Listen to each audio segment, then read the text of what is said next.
부모님들이 제일 궁금해하시는 게 이렇게 세 가지 질문이에요. 사실 진짜로 효과가 있는지, 언제부터, 얼마나 맞아야 되는 건지, 그리고 우리 아이가 맞는 거니까 안전한 건지가 가장 궁금하시는데요. 첫 번째, 효과가 있냐는 이 성장 호르몬 치료가 우리나라에서 시작한 게 한 30년이 넘거든요. 그동안은 효과가 있다고 여러 논문이나 연구를 통해서 입증이 됐습니다. 그래서 의사마다 다 의견 차이는 있지만 기본적으로 1년에 2에서 3cm 정도는 충분히 자랄 수 있다고 좀 파악이 되고 있고요. 한 2, 3년 정도 치료를 하면 원래 기대하던 기대치보다 6에서 7cm 정도 자랄 수 있습니다. 물론 개인차가 있고 언제 시작하느냐에 따라 다를 수 있습니다. 기대치보다 더 잘한다는 거. 그렇죠. 우리가 뼈 나이나 여러 가지 지금의 인자들을 통해서 우리가 최종 성장키를 확인을 하지만 성장 호르몬 치료를 하고 나면 그거에 한 6에서 7cm 정도 더 자랄 수 있다고 알려져 있습니다. 언제부터 얼마나 맞아야 하는지는 당연히 성장판이 많이 열려있는 어릴 때가 가장 효과적이긴 하지만요. 이게 사실 매일매일 주사를 맞아야 되기도 하고 호르몬 치료뿐만이 아니라 여러 가지 생활습관 교정이나 이런 것들이 필요하기 때문에 아주 어린 아이들은 좀 어려울 수 있어요. 사실. 매일매일 주사 맞는 것도 힘들 거고 아직 내가 왜 키가 커야 되는지에 대한 본인의 생각이 없기 때문에 일반적으로는 초등학교 한 3학년에서 4학년 정도에서 시작을 합니다. 그리고 물론 오래 맞을수록 좋긴 하지만요. 한 2, 3년 정도 맞기를 권장을 하고요. 적어도 한 6개월 이상은 맞아야 치료 효과를 볼 수 있습니다. 제일 중요한 안전에 대한 문제인데요. 어떤 치료든 100% 안전하다고 말할 수는 없지만 주치의와 여러 상담과 계속적인 관찰을 통해서 본다면 비교적 안전하고 부작용 없이 치료 효과를 받을 수 있는 치료로 알려져 있습니다.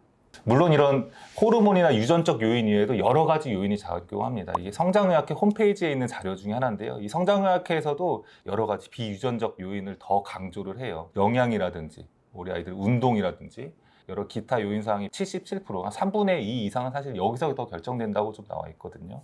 그래서 여기는 부모님들도 아시는 내용이겠지만 한 번 더 짚고 넘어가는 게 좋을 것 같아요. 첫 번째, 숙면이 아주 중요합니다. 그래서 성장 호르몬은 잠들고 한두 시간 후에 숙면 시에 가장 많이 분비되기 때문에 공부하고 숙제하느라 늦게 자고 늦게 일어나고 잠도 푹 못 자면서 아이가 크게 자라기까지 기대하는 건 사실 좀 무리가 있습니다. 그래서 어느 정도는 숙면을 좀 보장하고 아이가 좀 푹 잘 수 있는 환경을 마련해 주는 게 치료 효과나 성장에 도움이 될 걸로 생각됩니다. 스트레스도 역시 성장 호르몬 분비를 억제하기 때문에 좋은 환경에서 자랄 수 있게 저희가 신경 쓰는 게 중요하겠고요. 비만 환자의 경우는 성장 호르몬이 불필요한 지방 대사에 소모가 되기 때문에 이런 식습관과 이런 것들을 교정하는 것이 더 좋겠습니다.